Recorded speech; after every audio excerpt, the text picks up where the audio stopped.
گمشتگین نے اپنے قلعے میں صلیبی مشیر رکھے ہوئے تھے۔ اس نے ان پر واضح کر دیا کہ ان کا ایک ساتھی جو قتل ہو گیا ہے وہ کسی سازش کا شکار نہیں ہوا، بلکہ وہ حرم کی ایک لڑکی کے ہاتھوں قتل ہوا ہے۔ گمشتگین نے انہیں یہ بھی بتایا کہ اس نے اپنے 2 سالاروں کو قاضی کے قتل اور غداری کے جرم میں قید خانے میں ڈال دیا ہے۔ اس نے ان سے مشورہ لیا کہ وہ فوری طور پر سلطان ایوبی کے خلاف فوج بھیجنا چاہتا ہے۔ مجھے معلوم نہیں کہ ان دونوں سالاروں نے کیسے کیسے راز صلاح الدین ایوبی کو بھیج دیے ہیں، گمشتگین نے کہا۔ بیشتر اس کے کہ وہ ان رازوں سے فائدہ اٹھائے ہمیں حملہ کر دینا چاہیے۔ اس صورت میں مجھے آپ کی مدد کی ضرورت ہے۔ صلیبی مشیروں نے مدد کا وعدہ کیا اور کہا کہ وہ اپنے ایک آدمی کو آج ہی رات صلیبیوں کے کیمپ کو روانہ کر دیتے ہیں۔ اسی رات ایک صلیبی روانہ ہو گیا۔ موصل میں خطیب المخدوم قید خانے کی ایک کوٹھری میں بند تھا اور اس کی نوجوان بیٹی جس کا نام سائقہ تھا گھر میں اکیلی بیٹھی تھی۔ دن بھر عورتیں اس کے پاس جاتی رہی تھیں اور سائقہ سب سے یہی کہتی رہی، ایسا ہونا ہی تھا۔ عورتوں نے غور نہیں کیا تھا کہ اس سے اس کا مطلب کیا ہے۔ 2 جوان لڑکیوں نے اس کے ان الفاظ اور انداز کو نظر انداز نہ کیا۔ انہیں کچھ شک ہوا۔ رات جب سائقہ گھر میں اکیلی تھی، یہ دونوں لڑکیاں اس کے گھر میں داخل ہوئیں۔ سائقہ انہیں اچھی طرح نہیں جانتی تھی۔ تم سارا دن یہ کیوں کہتی رہی کہ ایسا ہونا ہی تھا؟ ایک لڑکی نے پوچھا۔ خدا کو ایسے ہی منظور تھا، سائقہ نے جواب دیا۔ اس کے سوا میں اور کیا کہہ سکتی ہوں؟ کچھ دیر خاموشی طاری رہی۔ آخر دوسری لڑکی نے کہا، اگر اس سے تمہارا مطلب کچھ اور ہے تو صاف بتا دو، ہو سکتا ہے ہم کچھ مدد کر سکیں۔ خدا کے سوا میری کوئی مدد نہیں کر سکتا، سائقہ نے کہا۔ میرے والد محترم نے کوئی اخلاقی جرم نہیں کیا۔ انہوں نے امیر موصل کو کوئی کھری بات کہہ دی ہوگی۔ وہ ہمیشہ حق بات کہا کرتے ہیں، اسی لیے میں کہتی ہوں کہ ایسا ہونا ہی تھا، کیونکہ وہ خوشامد کرنے والے انسان نہیں۔ یہ تو خدا ہی بہتر جانتا ہے کہ انہوں نے کیا کہا اور کیا کیا ہے، دوسری لڑکی نے کہا۔ ہم یہ کہنا چاہتی ہیں کہ انہوں نے صلاح الدین ایوبی کی حمایت میں کوئی بات کہہ دی ہوگی۔ یہ تو تم ہی بتا سکتی ہو کہ وہ موصل کے والی کے حامی تھے یا صلاح الدین ایوبی کے۔ تم جسے سچا سمجھتی ہو وہ اسی کے حامی تھے، سائقہ نے مسکرا کر پوچھا۔ تم کس کی حامی ہو؟ صلاح الدین ایوبی کی، دونوں لڑکیوں نے جواب دیا۔ وہ بھی ایوبی کے حامی تھے، سائقہ نے جواب دیا۔ سیف الدین کو پتہ چل گیا ہوگا۔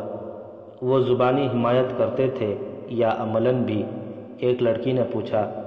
کیا تم جاسوسی کرنے آئی ہو؟ سائقہ بھڑک کر بولی۔ کیا موصل کا نوجوان خون بھی کفار کا حامی ہو گیا ہے؟ ہاں، ایک لڑکی نے جواب دیا۔ ہم دونوں جاسوسی کرنے آئی ہیں اور تمہیں یہ یقین دلانے آئی ہیں کہ موصل کا نوجوان خون کفار کا حامی نہیں، بلکہ کفار کے پاؤں تلے سے عرب کی زمین نکالنے کے لیے بےتاب ہے اور اس عزم پر عمل کر کے دکھانے کو ابل رہا ہے۔ تم ہماری ذہانت کا اندازہ اس سے کرو کہ تمہارے ان الفاظ کو کہ ایسا ہونا ہی تھا ہمارے سوا کوئی بھی نہیں سمجھ سکا۔ ہم سمجھ گئی تھیں کہ تمہارے والد محترم سلطان ایوبی کے حامی ہوں گے اور ان کی سرگرمیوں کا علم والی موصل کو ہو گیا ہوگا۔ کچھ دیر کے تبادلہ خیالات اور بحث کے بعد سائقہ کو یقین ہو گیا کہ یہ دونوں لڑکیاں اسے دھوکہ نہیں دے رہے۔ اس نے ان سے پوچھا کہ وہ کیا کرنا چاہتی ہیں اور وہ کیا کر سکتی ہیں۔ سب سے پہلے یہ معلوم کرنا ہے کہ محترم خطیب کو قید خانے پریشان تو نہیں کیا جا رہا، ایک لڑکی نے کہا۔ اگر پریشان کیا جا رہا ہے تو انہیں قید خانے سے غائب کرنے کا انتظام کیا جائے گا۔ یہ کیسے معلوم کیا جا سکتا ہے کہ قید خانے میں ان کے ساتھ کیا سلوک کیا جا رہا ہے؟ سائقہ نے پوچھا۔ ہم اپنے طور پر معلوم کرنے کی کوشش کریں گی، دوسری لڑکی نے کہا۔ تم والی موصل کے پاس جاؤ اور اپنے والد سے ملنے کی عرض کرو۔ اگر اس نے اجازت نہ دی تو ہم کچھ کریں گی۔ میں کل صبح جاؤں گی، سائقہ نے کہا، اور یہ بھی پوچھوں گی کہ میرے باپ کا جرم کیا ہے۔ لڑکیاں جانے کے لیے اٹھیں تو انہیں خیال آ گیا کہ سائقہ گھر میں اکیلی ہے۔ انہوں نے اسے کہا کہ وہ رات اس کے ساتھ گزاریں گی، لیکن سائقہ تنہائی میں کوئی ڈر یا خطرہ محسوس نہیں کر رہی تھی۔ لڑکیوں نے اپنے گھر والوں کو جا کر بتایا کہ وہ سائقہ کے پاس رہیں گی کیونکہ وہ اکیلی ہے۔ وہ اس کے پاس چلی گئیں۔ سردیوں کا موسم تھا، وہ کمرے میں سوئیں۔ آدھی رات کے وقت ایک لڑکی بیت الخلاء میں جانے کے لیے باہر نکلی تو صحن سے آگے جو برآمدہ تھا وہاں اسے ایک سیاہ سایہ حرکت کرتا نظر آیا اور وہیں کہیں غائب ہو گیا۔ لڑکی ڈری نہیں، وہ کمرے میں چلی گئی، اپنی سہیلی کو جگایا اور اسے بتایا۔ دونوں کے پاس خنجر تھے۔ خنجر ہاتھ میں لے کر وہ برآمدے میں گئیں۔ ادھر ادھر دیکھا، انہیں کچھ بھی نظر نہ آیا۔ وہ صحن میں آئیں۔ انہوں نے سائقہ کو نہیں جگایا تھا، لیکن سائقہ کی آنکھ کھل گئی۔ دونوں سہیلیوں کو کمرے سے غیر حاضر دیکھ کر وہ باہر چلی گئی۔ سہیلیوں کو پکارا، وہ آئیں تو انہوں نے اسے بتایا کہ برآمدے میں ایک سایہ حرکت کر رہا تھا، کسی انسان کا معلوم ہوتا تھا۔ چلو چل کر سو جاؤ، سائقہ نے ان سے کہا۔ تم جب بھی باہر نکلو گی تمہیں ایک سایہ ہلتا جلتا نظر آئے گا، آگے جا کر کسی سائے کو خنجر نہ مار دینا۔ یہ سائے کیسے ہیں؟ ایک لڑکی نے پوچھا۔ انسان نہیں یہ جو کچھ بھی ہیں، مجھے ان سے کوئی خطرہ نہیں، سائقہ نے کہا۔ تم بھی ان سے نہ ڈرو۔ مگر اب دونوں لڑکیاں ڈرنے لگی تھیں۔ وہ صرف انسانوں سے نہیں ڈرتی تھیں، یہ سائے سائقہ کے کہنے کے مطابق انسانوں کے نہیں تو پھر یہ جن ہی ہو سکتے تھے۔ سائقہ نے کہا، یہ میرے والد محترم کے عقیدت مندوں کے سائے ہیں، انہیں جن ہی سمجھ لو، میں ان کے قریب کبھی نہیں گئی، مجھے یقین ہے کہ یہ میری حفاظت کے لیے یہاں گھومتے پھرتے رہتے ہیں۔ محترم خطیب برگزیدہ شخصیت ہیں، ایک لڑکی نے کہا۔ ان کے عقیدت مند جن بھی ہوں گے، کچھ ایسی ہی بات ہے، سائقہ نے کہا۔ ان سے ڈرنا نہیں اور ان کے قریب بھی نہ جانا۔ اس رات خطیب کوٹھری میں بند تھا، اسے ابھی کچھ علم نہیں تھا کہ اس کے ساتھ کیا سلوک کیا جائے گا۔ ایک سنتری اس کی کوٹھری کے سامنے سے گزرا۔ خطیب نے اسے روک کر کہا، مجھے قرآن کی ضرورت ہے، قید خانے میں قرآن تو ضرور ہوگا۔ یہاں قرآن؟ سنتری نے طنزیہ لہجے میں کہا، یہاں قرآن پڑھنے والے نہیں آیا کرتے، یہ جہنم ہے، یہاں گنہگار آتے ہیں، سو جاؤ۔ سنتری آگے چلا گیا۔ خطیب حافظ قرآن نہیں تھا، اسے بہت سی صورتیں اور آیتیں یاد تھیں۔ اس نے سورہ رحمان کی تلاوت بلند آواز سے شروع کر دی۔ ایک تو سورہ رحمان کا اپنا تاثر ہے جو پہاڑوں کا بھی جگر چاک کر ڈالتا ہے، اس کے ساتھ خطیب ابن المخدوم کی سریلی آواز کا سحر انگیز سوز قید خانے کی مقید ماحول میں جیسے وجد طاری ہو گیا ہو۔ اس نے یہ سورہ مبارکہ ختم کی تو اسے محسوس ہوا کہ وہ اکیلا نہیں۔ دروازے کی طرف دیکھا، وردی میں جیل کا کوئی عہدیدار کھڑا تھا، اس کی آنکھوں سے آنسو بہہ رہے تھے۔ تم کون ہو؟ عہدیدار نے خطیب سے پوچھا۔ میں 6 سال سے اس قید خانے میں نوکری کر رہا ہوں، قرآن کی آواز پہلی بار سنی ہے، اور ایسی آواز بھی پہلی بار سنی ہے جو میرے دل میں اتر گئی ہے۔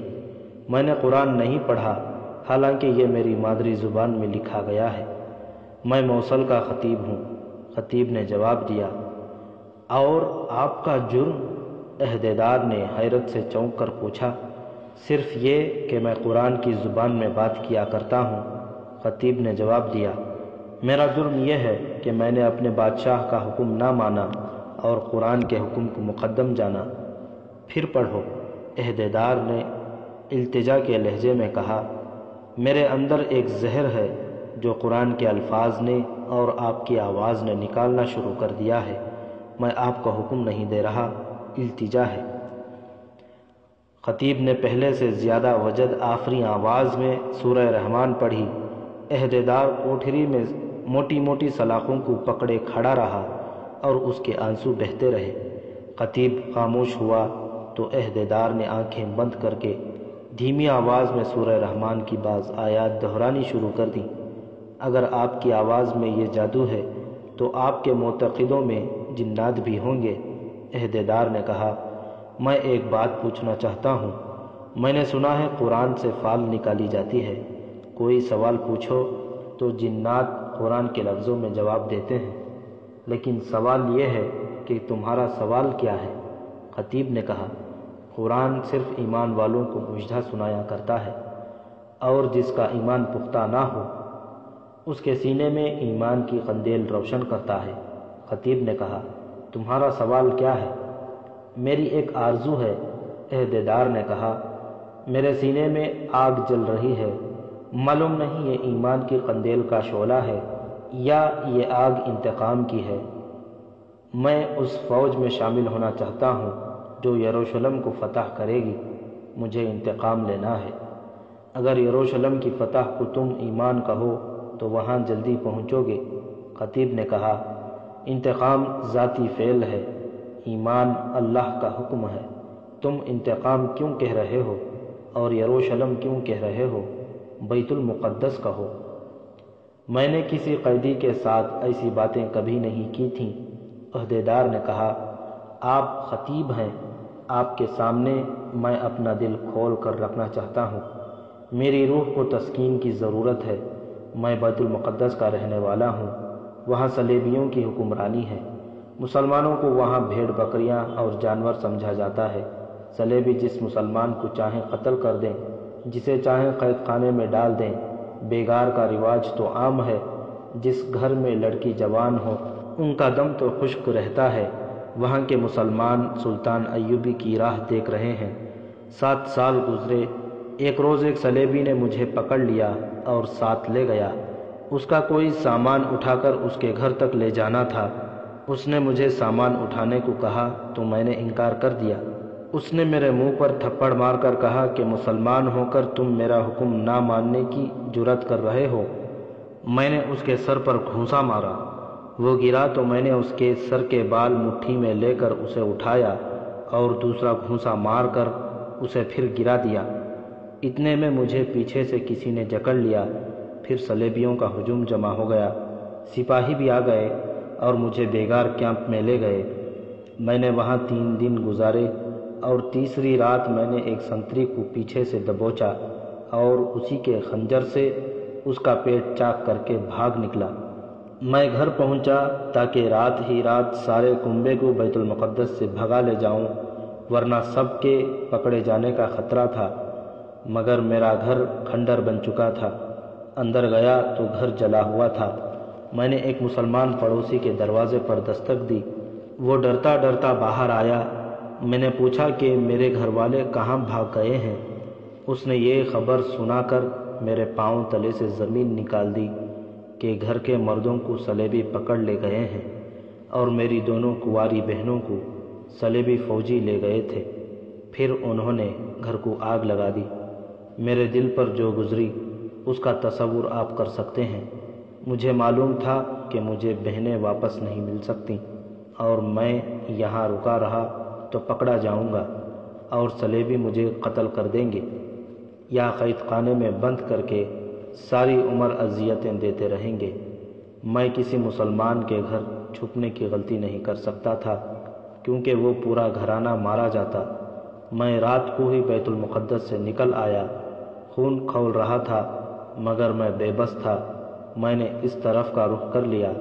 صبح طلوع ہوئی تو میں نے ایک صلیبی کو دیکھا جو گھوڑے پر سوار میرے راستے پر سامنے سے آ رہا تھا۔ وہ سپاہی نہیں تھا۔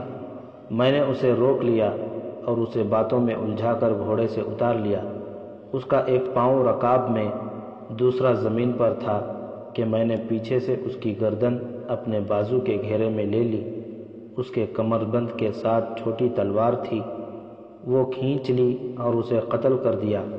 اس کے گھوڑے پر سوار ہو کر میں نے گھوڑے کو ایڑ لگا دی۔ یہ دوسرا صلیبی تھا جسے میں نے قتل کیا۔ اس سے پہلے میں ایک سنتری کو قتل کر آیا تھا، لیکن میرے دل کو اطمینان نہ ہوا۔ میں تمام صلیبیوں کو قتل کرنے کے لیے پاگل ہوا جا رہا تھا۔ مجھے یاد نہیں کہ میں نے کتنے دن اور کتنی راتیں سفر کیا اور کہاں کہاں مارا پھرتا رہا۔ مجھے بھوک محسوس نہ ہوئی، پیاس کا احساس تک نہ رہا۔ بہنیں یاد آتی تھیں اور میں گھوڑا روک کر صلیبی سے چھینی ہوئی تلوار ہاتھ میں لے کر بیت المقدس کی طرف دیکھنے لگتا تھا۔ میرا جسم کانپنے لگ جاتا تھا۔ میں نے کئی بار خدا کو پکارا اور خدا سے پوچھا کہ اس نے مجھے کون سے گناہ کی سزا دی ہے۔ اگر میں گنہگار تھا تو سزا مجھے ملنی چاہیے تھی۔ میری بہنیں اور میرا کمسن چھوٹا بھائی بے گناہ تھے۔ مجھے خدا نے کوئی جواب نہ دیا۔ میں نے سجدے میں گر کر خدا کو پکارا اور مایوس ہوا۔ میں نے خدا سے یہ التجا بھی کی کہ مجھے سکون مل جائے یا میرے اندر انتقام کی آگ بجھ جائے، میرا احساس مردہ ہو جائے۔ میں موصل کے ایک گاؤں میں پہنچ گیا جہاں یہ خطرہ نہیں تھا کہ صلیبی مجھے پکڑیں گے، لیکن میرے دل کو کسی بے رحم کے ہاتھوں نے ایسا جکڑ رکھا تھا کہ میں ہر لمحہ بے قرار اور بے چین رہتا تھا۔ میں مسجد میں چلا گیا، امام سے کہا کہ وہ مجھے دکھا دے کہ خدا کہاں ملے گا، میری روح کو سکون کہاں ملے گا۔ اس نے میری کوئی مدد نہ کی۔ میں وہاں سے ایک اور گاؤں میں چلا گیا، پھر وہاں سے بھی چلا گیا۔ اس کے بعد یہی یاد آتا ہے کہ میں مسجدوں میں خدا کو ڈھونڈتا پھرتا رہا، اماموں سے روحانی سکون مانگتا رہا، مگر کسی نے میری دستگیری نہ کی۔ مجھے کسی نے خدا کا پتہ نہ بتایا، کسی نے کوئی طریقہ نہ بتایا جس سے میں خدا سے ہم کلام ہو سکوں اور اس سے روحانی سکون مانگ سکوں۔ راتوں کو اکثر بہنوں کو خواب میں دیکھتا تھا، وہ روتی نظر آتی تھیں۔ مجھے ان کی سسکیاں اور ہچکیاں اس وقت بھی سنائی دیتی تھیں جب جاگ اٹھتا تھا۔ روز بروز میرے اندر یہ احساس پیدا ہوتا گیا کہ میری بہنیں مجھ پر لعنت بھیج رہی ہیں۔ کسی نے بتایا کہ صلیبیوں سے انتقام لینا ہے تو فوج میں بھرتی ہو جاؤ۔ سلطان نور الدین زنگی فلسطین کو آزاد کرانے کے لیے لڑ رہا ہے۔ یہ تو مجھے معلوم تھا کہ مسلمانوں اور صلیبیوں کی لڑائیاں ہو رہی ہیں۔ ہمیں بیت المقدس میں معلوم ہو جاتا تھا کہ کون سی جنگ میں کسے شکست ہوئی ہے۔ بیت المقدس میں صلیبی جب وہاں کے مسلمان باشندوں پر ظلم و ستم اچانک زیادہ کر دیتے تھے تو ہم سمجھ جاتے تھے کہ کسی میدان میں انہیں شکست ہوئی ہے، جس کا انتقام وہ یہاں کے نہتے اور بے بس مسلمانوں سے لے رہے ہیں۔ پھر ہمیں وہاں صلاح الدین ایوبی کا نام سنائی دینے لگا۔ یہ نام اتنا مشہور ہوا کہ وہاں کے صلیبی باشندے اس نام سے ڈرتے تھے اور اس سے نفرت کرتے تھے۔ یہ بھی پتہ چلا کہ صلاح الدین ایوبی طوفان کی طرح آ رہا ہے، مگر وہ نہ آیا۔ اس کے بجائے میں یہاں سینے میں ایک گہرا زخم لے کر آ گیا۔ میں فوج میں بھرتی ہو گیا، لیکن محاذ پر بھیجنے کے بجائے مجھے اس قید خانے میں بھیج دیا گیا۔ یہاں مجھے ترقی بھی مل گئی۔ یہاں میں نے انسانوں پر ظلم ہوتے دیکھا، اس سے میں کانپ کانپ اٹھتا تھا۔ یہاں انسانوں کی ہڈیاں توڑی جاتی تھیں۔ بیت المقدس میں صلیبی مسلمانوں کا یہی حشر کرتے تھے۔ یہاں مسلمانوں کو مسلمانوں پر وہی ظلم کرتے دیکھا۔ مجھے بتایا گیا کہ یہاں بے گناہوں کو بھی لایا اور اذیت میں ڈالا جاتا ہے۔ ان کا گناہ وہی ہے جو آپ نے کہا ہے۔ میں سمجھ گیا ہوں کہ آپ کو یہاں لا کر کیوں بند کیا گیا ہے۔ یہ کام مجھے بھی کرنا پڑا۔ میں نے بھی انسانوں کو ایسی ایسی اذیتیں دیں جو آپ کو سناؤں تو آپ بے ہوش ہو جائیں۔ میرے ساتھی پوری طرح وحشی درندے بن گئے ہیں۔ ان میں انسانیت صرف اتنی سی رہ گئی ہے کہ وہ انسانوں کی طرح چلتے پھرتے اور باتیں کرتے ہیں۔ میں ان سے اس لحاظ سے مختلف ہوں کہ میں چوری چھپے قیدیوں کے ساتھ ہمدردی کی دو چار باتیں کر لیتا ہوں، ان سے پوچھتا ہوں کہ ان کا جرم کیا ہے، مگر ہمدردی کے اس جذبے نے میری روح سے بوجھ اتارنے کی بجائے جانے کیسا بوجھ ڈال دیا ہے۔ مجھے سکون نہیں ملتا، مجھے خدا نظر نہیں آتا، میری آنکھوں کے سامنے سے میری بہنیں ہٹتی نہیں۔ میں پھر یہی محسوس کرتا ہوں کہ جب تک صلیبیوں سے انتقام نہیں لوں گا میں اسی طرح بے چین رہوں گا۔ آج آپ کی آواز میں قرآن کے یہ الفاظ سنے، گنہگار اپنے چہروں ہی سے پہچان لیے جائیں گے، پھر وہ بالوں اور پاؤں سے پکڑ لیے جائیں گے۔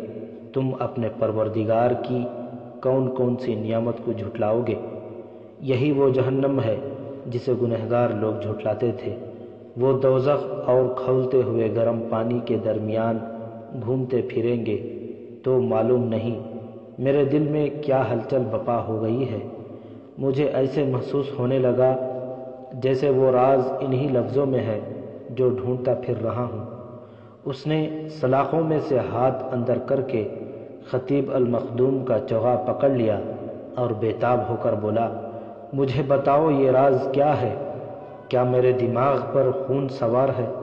اگر ایسا ہے تو میں انتقام کس طرح لوں گا؟ میں پاگل تو نہیں ہو جاؤں گا؟ اگر خدا ہے تو اس سے پوچھ کر مجھے بتاؤ کہ میرے سوالوں کا جواب کیا ہے؟ تمہارے دماغ پر خون سوار ہے، خطیب نے کہا۔ تم نے خدا کی آواز سن لی ہے، میری آواز میں خدا بول رہا تھا۔ تم انتقام لینے کو بےتاب ہو، لیکن یہاں تم اسی طرح بے حال اور بے چین رہو گے۔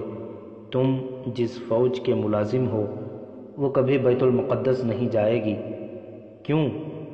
کیونکہ یہ فوج پہلے سلطان ایوبی کو شکست دے گی، خطیب نے جواب دیا۔ پھر سلطان ایوبی کو قتل کیا جائے گا اور پھر صلیبیوں کے ساتھ دوستی کی جائے گی۔ عہدیدار کی آنکھیں کھلتی گئیں۔ خطیب اسے بتاتا رہا کہ مسلمان حکمران کیا کر رہے ہیں۔ عہدیدار نے کہا، میں کچھ عرصے سے اس قسم کی باتیں سن رہا تھا لیکن یقین نہیں آتا تھا۔ میں تسلیم کرنے کو تیار نہیں تھا کہ ہمارے حکمران قوم کی ان بیٹیوں کو بھول جائیں گے جو صلیبیوں کی بربریت کا نشانہ بنی ہیں اور جنہیں انہوں نے اغوا کر کے نہ جانے کہاں سے کہاں پہنچا دیا ہے۔ وہ بھول چکے ہیں، خطیب نے کہا۔ وہ اس حد تک بھول چکے ہیں کہ اغوا کی ہوئی مسلمان لڑکیاں انہیں تحفوں کے طور پر پیش کی جاتی ہیں اور یہ انہیں اپنے حرموں کی زینت بناتے ہیں۔ اس لیے سلطان صلاح الدین ایوبی کے دشمن بن گئے ہیں، کیونکہ وہ قرآن کے احکام کا پابند ہے اور قوم کی عصمت کا انتقام لینا چاہتا ہے۔ اسے یہ بھی یاد نہیں رہا کہ اس کا کوئی گھر ہے یا نہیں۔ اس کی عمر صحراؤں اور پہاڑوں میں گزر رہی ہے۔ میرا بھی جرم یہی ہے کہ میں نے والی موصل کو قرآن کے احکام یاد دلا دیے تھے اور اسے کہا تھا کہ ایک مرد مجاہد کے خلاف لڑو گے تو شکست کھاؤ گے۔ قرآن کے جن مقدس الفاظ نے ابھی ابھی تم پر جادو کیا ہے، میں نے یہی الفاظ موصل کے بادشاہ سیف الدین کو یاد دلا دیے تھے۔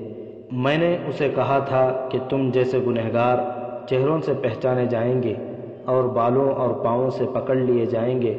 میں نے اسے قرآن کا یہ حکم بھی سنایا تھا کہ تم دماغ سے بادشاہی کا نشہ نہیں اتارو گے تو دوزخ اور کھولتے ہوئے گرم پانی میں گھومو پھرو گے، مگر اس نے خدا کا حکم ماننے سے انکار کر دیا اور اپنے نفس کا حکم مانا۔ اس نے مجھے قید خانے میں بند کرا دیا۔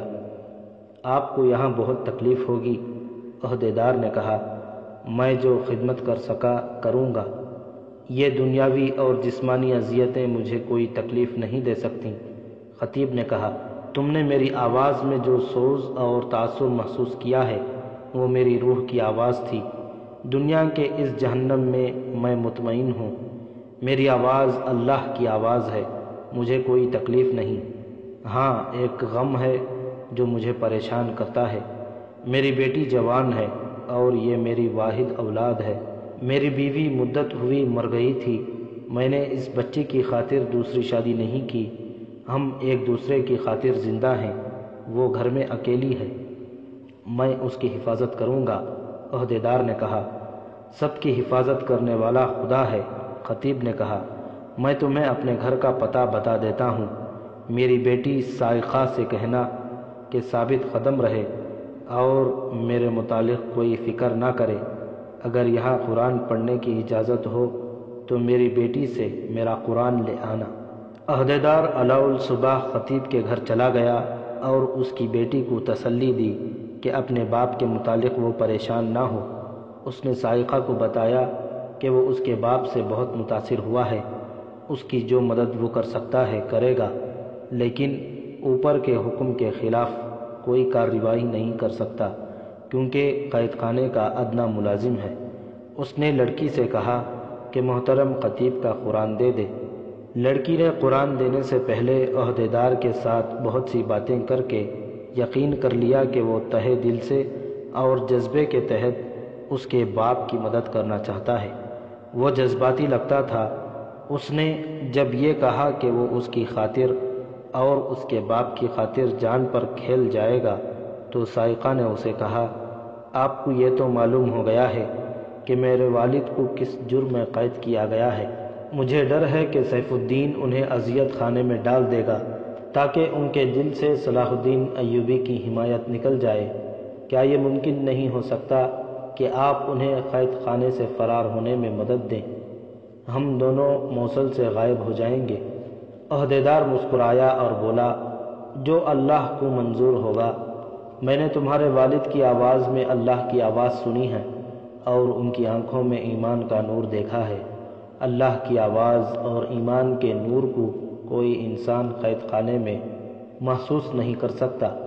ہو سکتا ہے اس آواز اور اس نور کو آزاد کرانے کا نیک کام خدا نے میرے قسمت میں لکھ دیا ہو اور اس کے عوض میرے سینے کی آگ سرد ہو جائے۔ میں تمہیں بتا نہیں سکتا کہ میں کیا کروں گا، کیونکہ تم عورت ذات ہو اور نوجوان ہو، شاید راز کو راز نہ رکھ سکو۔ میں والد محترم کے لیے قرآن لے آتی ہوں۔ وہ اندر چلی گئی اور بہت دیر بعد باہر آئی۔ اس کے ہاتھ میں قرآن تھا جو عہدیدار کو دے کر اس نے کہا، میں والی موصل کے پاس جا رہی ہوں کہ وہ مجھے باپ سے ملنے کی اجازت دے دے۔ ہاں، عہدیدار نے کہا، ملاقات کا یہی طریقہ ہے، اور وہ قرآن لے کر چلا گیا۔